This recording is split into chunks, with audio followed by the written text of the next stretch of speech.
Not a bad afternoon on our hands, with temperatures climbing gradually into the 80s across much of the area. Not as humid as well. Still just a touch of that humidity out there all the same. Toward the evening and into the night, we do have the chance for showers and thunderstorms. A few of those could become strong to severe. Beyond that, we try to quiet down as we head into the night. 50s and low 60s for lows. The former more likely north and west. We'll talk about the rest of your forecast coming up, but until then, midday in KELOLAND starts right now. Live from KELOLAND Media Group, midday in KELOLAND.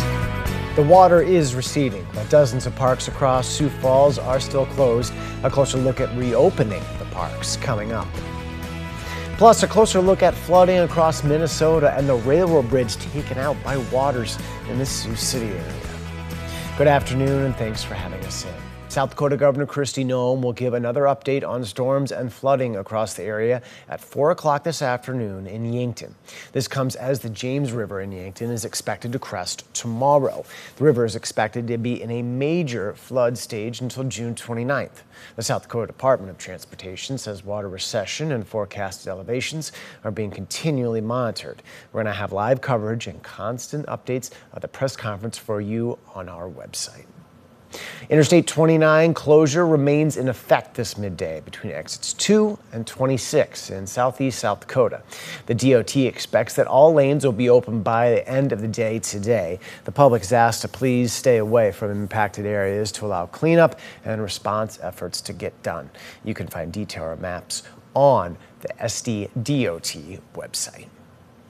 In weather, it is still feeling kind of humid out there. But hey, less humid than yesterday. Yeah, I mean, low bar to clear, but we're still doing better than yesterday in that regard. We don't have heat indices in the triple digits this time around. Still could be a little bit humid at times, especially down toward Yankton, which we'll check on them in a little bit. But for now, there is our view from Falls Park. More and more of the rocks are becoming visible, so that is a clear indication of the waters continuing to recede there at Falls Park. But we still have a long way to go in several portions of KELOLAND all the same. 83 at the airport with an east wind at 13 miles per hour. Meanwhile, out west, not too far off the pace, 84 with a view from Rapid City. A nice light southerly breeze at just 6 miles per hour. We are in the 80s in many locations outside of Marshall at 77, along with Spearfish, Custer 74, a slightly rain-cooled 71 in Watertown. They've had a couple of scattered showers up that way.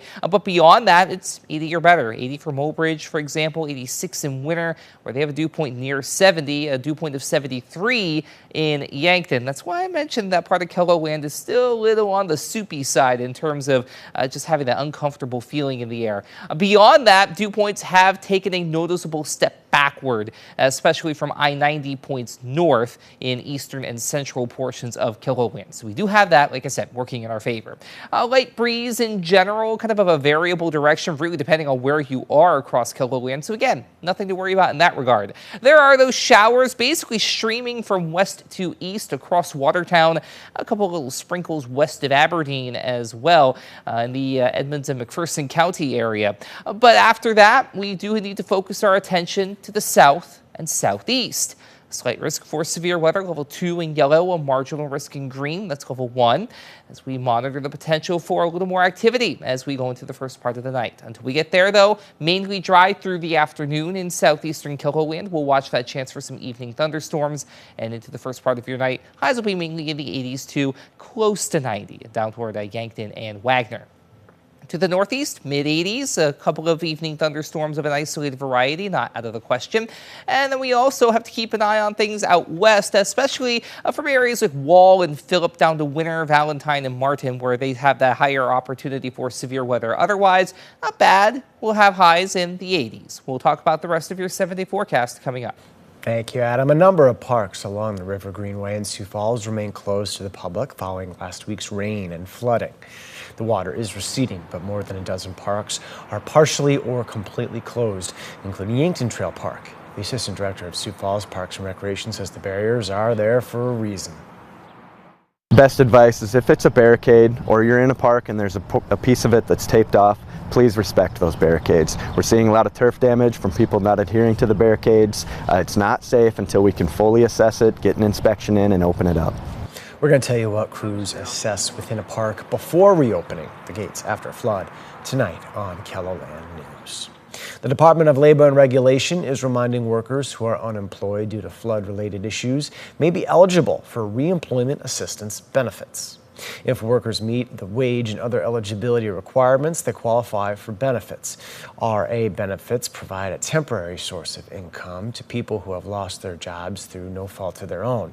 Per mandatory requirements, applicants must complete a 1-week waiting period before receiving benefit payments.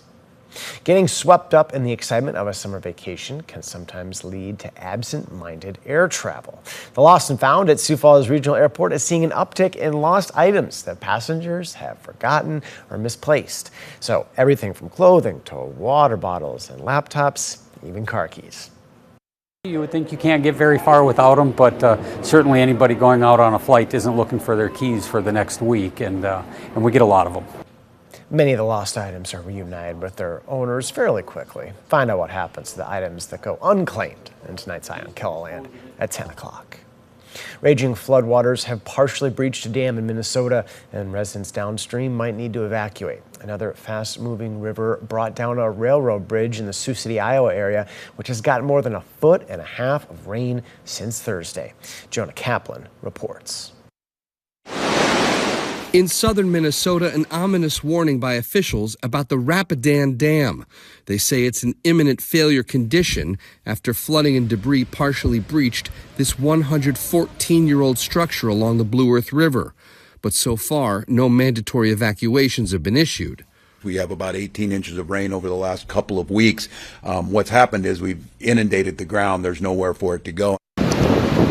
It was a similar scene here along the Iowa-South Dakota state line. A train bridge connecting the two states collapsed after being overtaken by the rising Big Sioux River, which reached a record high water level of roughly 45 feet.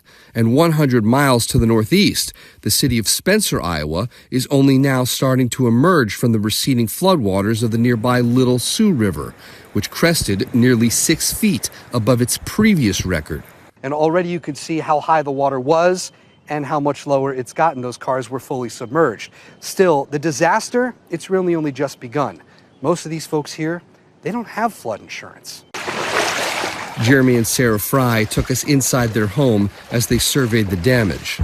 It got up to the 5th step. Sarah, a lifelong local, told us she's never experienced anything like this before in Spencer. What goes through your mind when you walk through this? I'm still in a distraught, like a shock. I mean, yes, I've cried about it and stuff, but it's just insane to see what water can do. This might be for trains, but a couple miles from here, the Interstate, I-29, that's also closed for flooding, and the detour around it, it's nearly an hour out of the way. There are still flood warnings for about a dozen waterways, according to the National Weather Service, and those rivers, they flow into the Mississippi and the Missouri, both of which are still rising. In Sioux City, Iowa, Jonah Kaplan, CBS News.